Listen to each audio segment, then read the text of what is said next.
Hello, this is my video about a Fuji Z series and it's a Z90 camera. Please can you like this video and subscribe if you haven't already, and I'll know whether or not to make more videos about cameras as I sort through my collection. This is a Z90 and it's very similar to some Sony cameras and also some Panasonic cameras. So those manufacturers for a little while produced some quite neat designs, and this is probably a leading one in that when you want to go through menus and things, you don't have buttons as such, you have a touch screen. So it's like an early use of touch screen in cameras. It's nicely made, nice and solid. There's not much to say about the outside except for a USB output, so you can connect this to a computer, but it's quite useful just to take the card out and put it into like a laptop or something, so that's not necessary. Underneath you have the tripod mount. You've got a nice sprung catch there. That's made of plastic. The rest of this is metal, so maybe slight weakness, but the design of it, yeah, I don't think that would be too much of a problem for most people.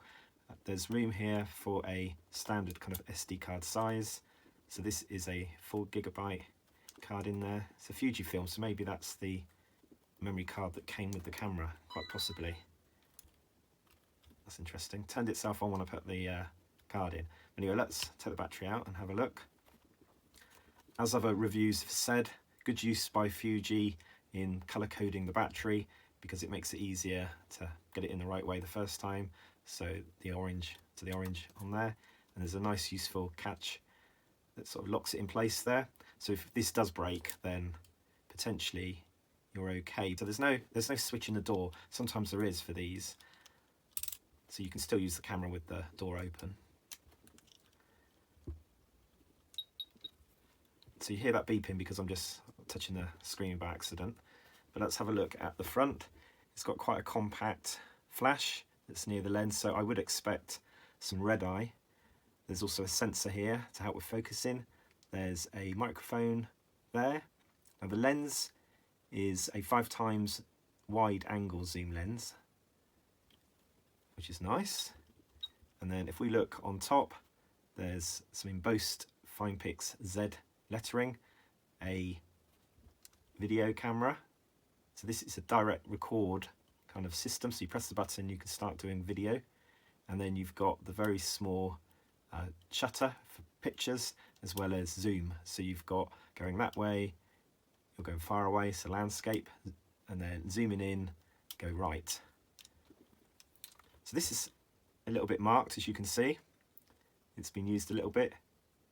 Maybe a silver camera like this would have been a bit nicer to have because it's showing the scratches there.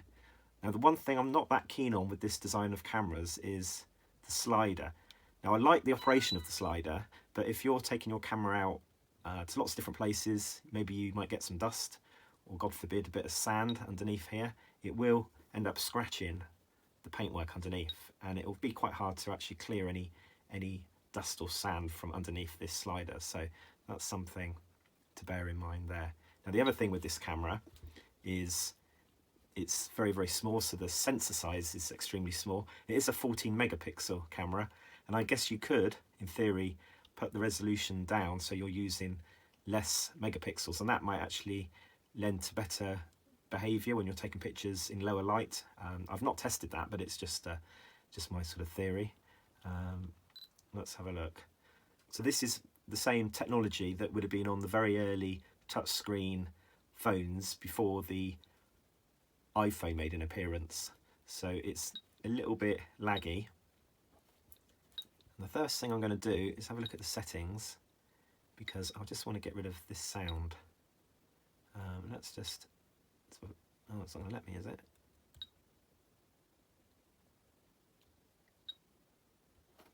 Right, maybe it's volume then.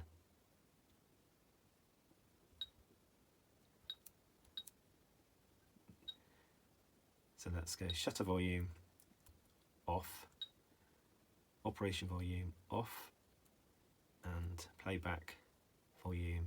I'll just leave it as it is because that's playback volume is video. That's better.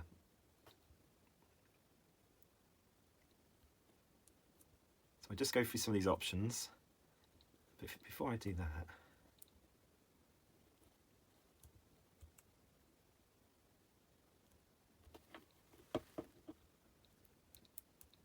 as you can see, it's not working too well. It's a little bit frustrating to use. I'm going to do calibration. It says calibrate the touch panel, touch the marks on the screen. So, okay, that one I presume.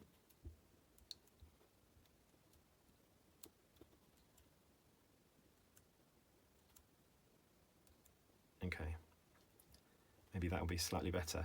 The other thing you can see with this camera in my hand is it's got some pressure marks here. So that's kind of been in a bag or something's pressed on that. That's why it's glowing like that. The other thing as well is it looks like it might have had water damage.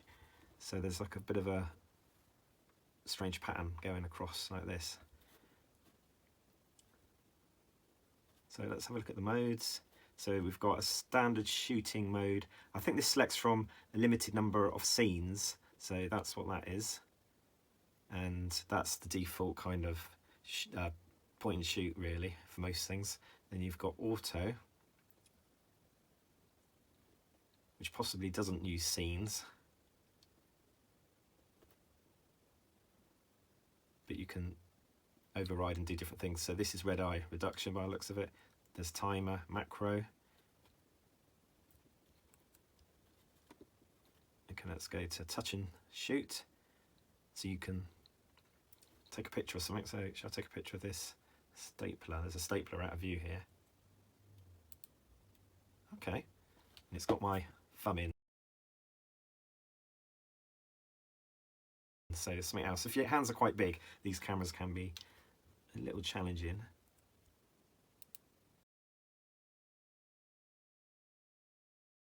That's quite a fun mode actually, the point and shoot.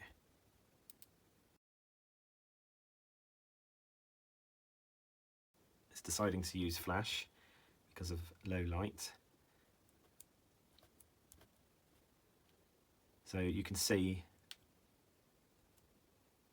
that on auto you can override the ISO. So let's go to, wow, it's touch and shoot, it's doing the same thing as auto. So touch and track.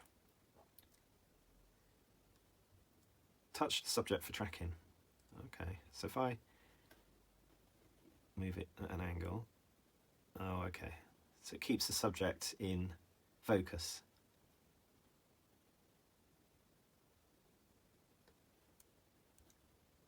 How do I get out of that? Just like that.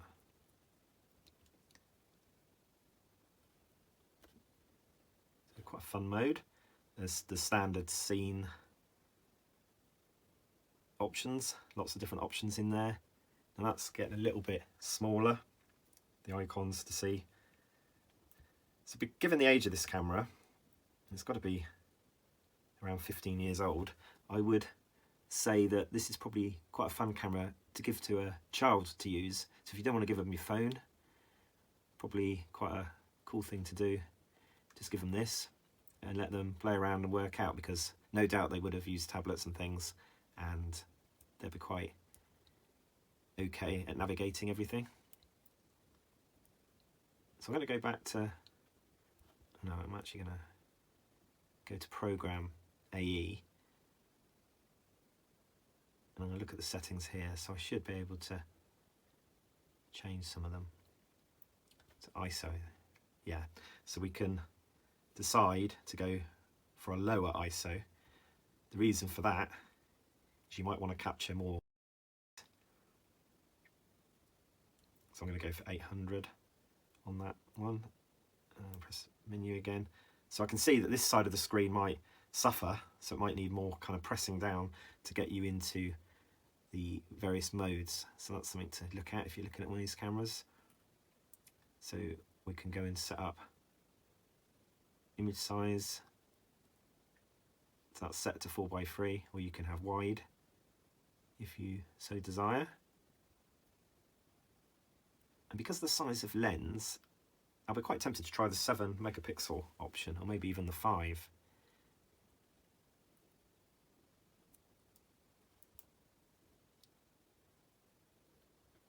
So very standard options here that you see in Fuji cameras. So we've got face detection on, red eye removal on. Okay, so early kind of face detection stuff. We've got some other information here, how long you want the image to display after taking it, frame numbers, digital IS. So unlike the Panasonic FP series, this is digital stabilization, so not as good as the Panasonics, which were optical as far as I remember. Now digital zoom is always a good one to have off. Date, time, volume, sound, yeah, we've gone through some of those. LCD brightness is set to auto, so that's quite nice. Format, you've got various languages. Power off to save your battery. Time difference if you go on holiday. Auto rotate is on, but that doesn't work in the menu. Background color, LCD mode, got reset, version info. What version are we running with? 1.02. So I do not know if that is current or if it's been superseded. Take videos. There are two modes. The video for this is 720, is your best option for video, and it is a decent option, I would say, as long as you're not focusing on anything in particular. So maybe an outside kind of video shoot. So if you're outside and there's bright light, then video is probably the way to go.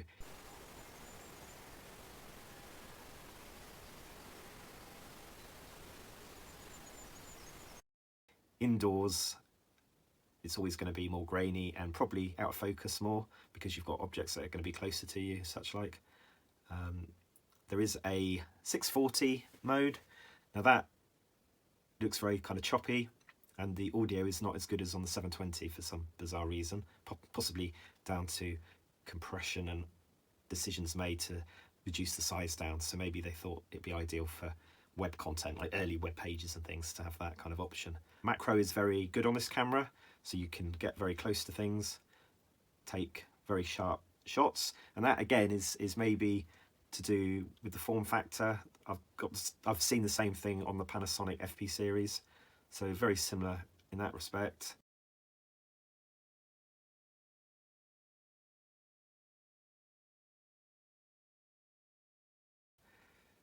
What I would say from looking at reviews online about this camera is that picture quality is maybe not as punchy as normal kind of Fuji digital cameras that had like the Super CCD, for example. The pictures are more grayer, or should I say more washed out to look at, so that's something to bear in mind. So probably an excellent camera for sunny weather, this, and when there's lots of colour about, you'd be very happy with it. But if you live in England, then get used to the grey days. This camera will accentuate that. Make those days look even greyer, unfortunately. So would I recommend getting one now? Well, I think to have a little play about with, quite good. This camera, not so good. As you can see, I'm struggling pressing this sometimes. Was it just me? Yeah, on here, on the menu, I was kind of pressing more in the corner, and that wasn't really doing it for me. It's not doing it again now. Let's have a look.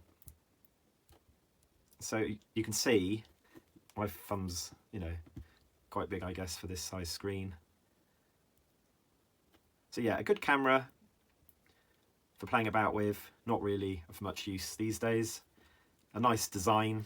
I am going through lots of my collection. I've got to the stage where I'm deciding to have a bit of a clear out, so already I'm selling lots of bits and bobs on eBay. If you're within the UK, then you could be lucky there and score some things. So I'm selling a combination of sort of cameras and mini discs and other bits of electronics. So have a look on eBay for my name on there. So it's Avid Retro. Please like this video. Let me know what your thoughts are about it. Do you still use one? Or have you given it away to family, friends to use? Well, thanks for watching. Please like this video and subscribe, and I'll make some more videos in the future. Bye for now.